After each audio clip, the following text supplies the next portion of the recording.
नमस्कार, आप देख रहे हैं breaking Bihar. Lalu versus Nitish programme के तहत हम आ गए हैं कंकड़बाग में गाइडेंस कोचिंग में। यहाँ के डायरेक्टर रविशंकर बच्चन जी हमारे साथ हैं, जो 89 से गाइडेंस कोचिंग लगातार कंकड़बाग में चलाते आ रहे हैं। आइए इनसे जानते हैं, वो राज बेहतर था या ये राज बेहतर था। सर, आपका स्वागत है ब्रेकिंग। धन्यवाद अनिल जी, धन्यवाद। मेरा जो अपना मानना है कि वह जो 15 साल रहा वह इस प्रदेश की दुर्दशा की स्थिति थी। खास करके सामाजिक स्तर पर, क्रिमिनोलॉजी के स्तर पर हम लोग जिस तरह से खास करके कोचिंग वाले प्रशासन से जिस तरह से झेले हैं वह दुर्भाग्यपूर्ण था। लेकिन यह जो 17 साल का राज हुआ, फर्स्ट फेज जो 5 साल का रहा वह बहुत बढ़िया था। उसके बाद जो यह जो अलग जो 12वां साल 10 साल 12 साल रहा, इसमें बहुत काफ़ी कुछ नहीं हुआ। लेकिन लोगों के मन में एक डर ज़रूर है शासन प्रशासन का कि अगर हम कुछ करते हैं तो प्रशासन हमको डंडा की रास्ता दिखाए। गलत करके बच नहीं सकते हैं। उस दौर में सर ये कहा जाता है कि खौफ का माहौल था, खास करके कोचिंग और डॉक्टर बहुत ज़्यादा भय में रहते थे। आपको क्या लगता है, क्योंकि आप जो है करीब समझिए तो 30 साल से ज़्यादा हो गया आपको कोचिंग चलाते हुए पटना में, और इसी जगह पर कंकड़बाग पटना के मेन जगह पर आपका कोचिंग है, आपको क्या दिक्कतें आई? जिस तरह से उस दरमियान वह जो सरकार थी राष्ट्रीय जनता दल की, उसमें जितने अपहरण, जितना रैंसम डिमांड हो सकता था वह होते रहा। खास करके कोचिंग वाले के साथ उत्पीड़न के शिकार हुए। ऐसी स्थिति आज नहीं है। उस मामले में आज काफ़ी सुधार है। इंफ्रास्ट्रक्चर के मामले में ले लीजिए, एजुकेशन के मामले में ले लीजिए, वह 15 साल से यह 17 साल बेहतर है। और लोगों में, व्यापारियों में एक जो डर था, अपहरण का था, लोगों का रैंसम का डिमांड था, वह डायरेक्ट होता था। अभी भी होता होगा, लेकिन हम लोग नहीं जानते, पता नहीं चलता। लोगों को प्रशासन का डर है और लोग डर हैं।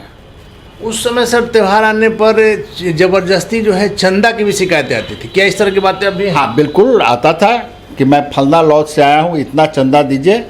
नहीं तो 20 लड़के आ जाते थे, 25 लड़के आ जाते थे। क्योंकि हम लोग के पास वैसा अपना व्यवस्था था कि हम लोग को बहुत दिक्कत नहीं होती थी, लेकिन लोगों में आम डर थी।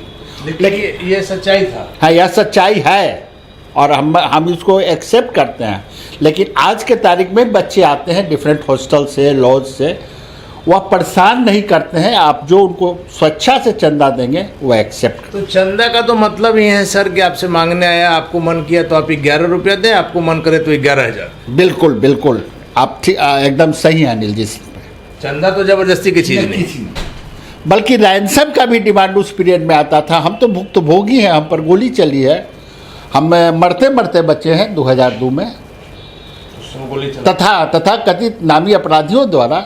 उसके बाद हमको सरकार निश्चित तौर पर दो आर्म्स गार्ड दिया था, राइफल रिवॉल्वर का लाइसेंस दी थी, और उसमें हम लोग लेके चलते थे। लेकिन आज इसकी आवश्यकता हम लोग महसूस नहीं करते। लेकिन सर टीचर को अगर आप तोप का ही लाइसेंस दे दीजिए तो टीचर तो कलम चलाएगा, पिस्टल बंदूक तो उस दरमियान में हुआ ना, बहुत नामी साइंटिस्ट टाइप के जो प्रोफेसर थे, AK लाल, डिफरेंट कई नाम हैं, नाम मैं नहीं बताना चाहता हूँ।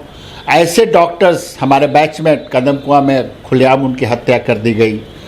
बहुत लोगों का रैंसम का डिमांड हुआ, बहुत लोग प्रदेश छोड़ के बाहर चले गए। तो चूँकि हम लोग तो लोकल थे, सब लोगों को जानते थे, तो हम लोग डरते नहीं थे, हम लोग अपनी व्यवस्था में थे। लेकिन बहुत लोग प्रदेश छोड़ा, व्यापारी लोग प्रदेश छोड़ा। पटना, मुजफ्फरपुर, बेगूसराय, आरा, छपरा, जहाँ भी ले लीजिए, पूरे प्रदेश की यही कहानी थी। मधेपुरा, पूरे प्रदेश में एक तरह से व्यापारियों में, प्रोफेसरों में, डॉक्टरों में, साइंटिस्ट में, सो कॉल्ड इंटेलेक्चुअल क्लास में इतना डर था कि अच्छे लोग बिहार छोड़े हैं। ये सर आप मान रहे हैं, जैसे इस तरह की बातें आई थी कि बहुत से कोचिंग संस्थान जो है कोटा चले गए या कहीं और चले गए, लेकिन बिहार छोड़ दिए। नामी जितने प्रोफेसर्स थे वे ऑलमोस्ट कुछ कोटा चले गए, कुछ जयपुर चले गए, कुछ दिल्ली चले गए, और जो बचे सो डर के साया में जिए, टाइम से क्लास में आना और डर के 7 बजे के पहले अपने क्लास तोड़ करके घर चला जाना। या सर जैसा कि आपने बताया कि आप लोकल थे इसलिए आप यहाँ रह लिए, लेकिन उसके बावजूद आप पर भी गोली चली। गोली चली, मैं घायल हुआ, मैं 10 दिन मैं उस समय मगध हॉस्पिटल में रहा। उसके बाद हमको शासन प्रशासन से हमको सशस्त्र पुलिस मिली, राइफल रिवॉल्वर का लाइसेंस मिला। हम अपना पर्सनल गार्ड लेके चलते थे, राइफल गाड़ी में निकाल के चलते थे। अब उसकी आवश्यकता नहीं है। तो वो राज के बाद सर जो ये राज आया नीतीश बाबू का राज, जिसमें कि आज करीब 17 साल होने जा रहा है, इसमें 5 साल इनका आपका का नाम है कि बहुत सही गया, लेकिन उसके बाद का जो है इनका भी बस चल रहा है। इनका उसी तरह से फिर जा रहा है, लेकिन शासन प्रशासन का डर लोगों में है। सर एक चीज़ और आप मानिएगा कि उस दौर में संगठित अपराध की खबरें आती थी। नीतीश बाबू के राज में क्या संगठित अपराध खत्म हुआ है या नज़र नहीं आ रहा? संगठित अपराध खत्म हो गया है और छोटा छोटा अपराध हो रहा है, लेकिन बहुत ज़्यादा हो रहा है जो जनता में नहीं आ रही, पब्लिक में नहीं आ रही है, और प्रशासन उसको कुछ न कुछ दंडित कर रही है, इसलिए मामला शांत पड़ जा रहा है। सर जब तक समाज है अपराध तो रहेगा। अब ये है कि अपराध कितना कंट्रोल हम कर पाते हैं, इस पर निर्भर करता है। अनिल जी, ऐसा है कि अगर हम तय कर लें कि हमको आपको शूट आउट करना है जी, कोई नहीं रोक सकता है, तो इसको शासन प्रशासन को नहीं रोक सकता है। तो इस तरह का अपराध हो रहा है, लेकिन आपसे हमको 5 लाख का डिमांड है, इसके लिए अपराध नहीं हो रहा, और हो रहा है तो सामने नहीं आ रहा। और अगर हो भी रहा है तो जैसे आप अभी ताज़ा उदाहरण ले सकते हैं, जैसे विक्रम वाला जो केस था, उसमें अपराध तो हुआ, सरेआम रोड पर हुआ, लेकिन अपराधी भी सारे पकड़े। अपराधी पकड़े गए, दंडित किए गए, और जो उसमें नहीं पकड़ाए वो प्रदेश छोड़ के भाग गए। हम जानते हैं, हम उसी एरिया के हैं, मेरा भी घर पालीगंज अनुमंडल में है, मैं जानता हूँ सारे लोगों को। जो लोग पकड़े गए वो जेल गए, और जो लोग नहीं पकड़े गए वहाँ हुआ, विक्रम में हुआ, नौबतपुर में हुआ, बिहटा में हुआ, वह सारे के सारे पकड़े गए, और जो नहीं पकड़े गए वो प्रदेश छोड़ के भागे हुए हैं।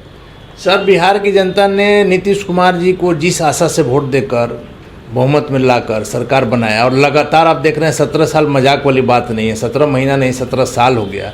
क्या ये जनता की भावनाओं पर, बिजनेसमैन, कोचिंग वाले, डॉक्टर वाले, ऐसे तो सबको संतुष्ट करना संभव नहीं है, लेकिन क्या ये आम लोगों की भावनाओं पर खरे उतरे हैं? जो शुरू के 5 साल था, जो जनता की अपेक्षा थी, उस अपेक्षा के रिस्पेक्ट में वह आज के तारीख में खरा नहीं उतर रहा है, इसलिए जनता में नाराज़गी है।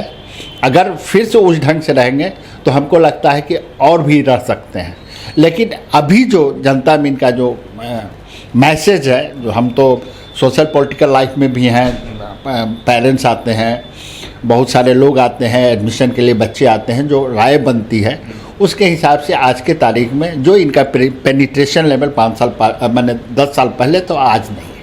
सर सरकार का सबसे ज़्यादा खर्च जो है शिक्षा और स्वास्थ्य पर है, लेकिन आप भी इस चीज़ को मानिएगा कि शिक्षा और स्वास्थ्य जो है वो प्राइवेट के भरोसे ही चल रहा है। जी, इनके जितने यूनिवर्सिटीज़ हैं, इनके जितने मेडिकल कॉलेजेस हैं, कोई भी आज के तारीख में 1-2 छोड़ करके नैक एक्रेडिशन में अव्वल नहीं है। और शिक्षा के क्षेत्र में आज के तारीख में नेशनल लेवल पर भी हमारे यहाँ कोई इंस्टीट्यूट नहीं बचा है। IITs आए हैं बिहटा में, रिजल्ट बेटर कर रहा है, NIT है बेटर कर रहा है, एम्स है बेटर कर रहा है, लेकिन न नेशनल लेवल पर न इंटरनेशनल लेवल पर कोई भी है हमारे यहाँ नंबरिंग में 1 to 5 में या 1 to 40 में भी हमारे यहाँ कोई भी इंस्टीट्यूशन नहीं है। लॉ एंड ऑर्डर के मामले में आप क्या कहेंगे सर? लॉ एंड ऑर्डर का जहाँ तक मामला है वह साधारण ढंग से चल रहा है, खींचा जा रहा है। जो एक मापदंड होना चाहिए लॉ एंड ऑर्डर का, जैसे अभयानंद जी जब DGP थे, कुंदन कृष्ण जब यहाँ सीनियर SP था, उस समय जिस लेवल का लॉ एंड ऑर्डर मेंटेन था बिहार का, वो आज नहीं। सड़कों के मामले में आप बिहार को कहाँ पा रहे हैं? मैं शुरू में ही आपको बताया कि इंफ्रास्ट्रक्चर के मामले में हमारा राज्य तरक्की किया है, बिजली के मामले में हमारा राज्य तरक्की किया है, लेकिन आज के तारीख में जो सुनने में आता है कि सरकार के पास फंडिंग ही नहीं है, सारा फंडिंग वहाँ चला गया है नल जल हरियाली में, जहाँ की सिर्फ धोखाधड़ी का काम। नल जल में सिर्फ धोखाधड़ी है, इस बात को मानना? हाँ हाँ, हमारे गांव में हम देख रहे हैं, हमारे गांव यही निसरपुरा गांव है, रनिया तालाब थाना के पास। जितना भी नल जल और हरियाली का काम हुआ है वो 40% भी काम नहीं हुआ और पैसा 100% लिया गया। धन्यवाद सर आपका। तो ये थे हमारे साथ गाइडेंस इंस्टीट्यूट के डायरेक्टर बच्चन जी। आपने स्पष्ट शब्दों में सुना नीतीश कुमार जी का पहला शासनकाल, जो पहला 5 साल था वो बेहतरीन था, लेकिन उसके बाद का जो ये 12 साल है वो बस शासन चल रहा है। इसमें वो बातें नज़र नहीं आ रही है जिन बातों के लिए जनता ने नीतीश कुमार जी को वोट दिया था। आप देख रहे हैं ब्रेकिंग बिहार, खबरों का सिलसिला जारी है, आप बने रहें ब्रेकिंग बिहार के साथ।